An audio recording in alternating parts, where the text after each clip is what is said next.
here again, and welcome to the introduction of our next Make It Personal podcast series. We'll explore a bit of how today's International Task Force came about and how or why this project started and has been championed for many years now, coming out of the Pittsburgh-based High-Tech Crimes Task Force and the NCFTA. Now, a valid question often posed has been, why Pittsburgh for both these efforts? Short answer is there's quite a few Pittsburgh firsts that many know little or nothing about. Some of the more noteworthy ones include Pittsburgh being home to the first computer emergency response team at our Carnegie Mellon Software Engineering Institute, initially funded via DARPA as a DoD project, and now part of a huge array of certs worldwide.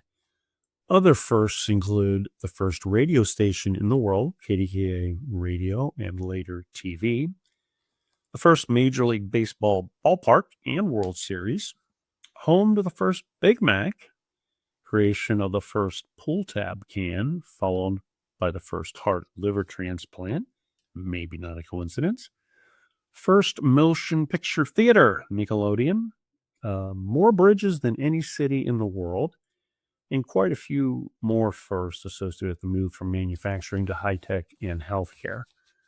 Now, some other early shout-outs came from the GAO and the Obama administration, citing the NCFTA as a unique public-private partnership that should be both recognized and replicated where possible. Pittsburgh is also home to some very rich cultural districts that make up the backdrop of the city of Pittsburgh.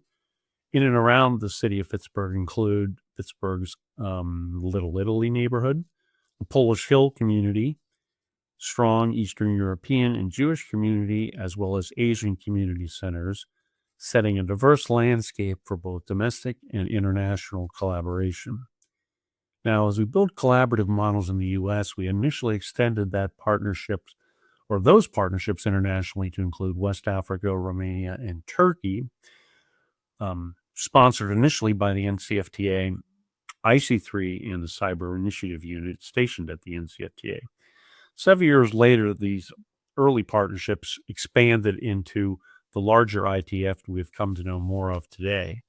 As we continue to grow that ITF model, we grew from a handful to more than 30-plus countries that have taken part in the extended Make It Personal embedded relationship building exercise that at times needed a little help with lubricating those partnerships through the ice luge featured here and other backyard bash activities pulled together by the hosting law enforcement and industry communities to truly help make that personal relationship real and extend that family partnership to those members as they return home to their countries of origin. So in making those partnerships real and lasting, we continue to collaborate against today's global threats. This is very much a foundation of what the ITF has become.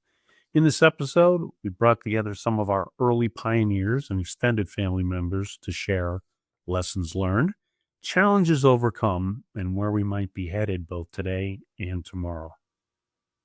Look for the podcast link, and we look forward to your candid input and observations along the way as we consider future episodes.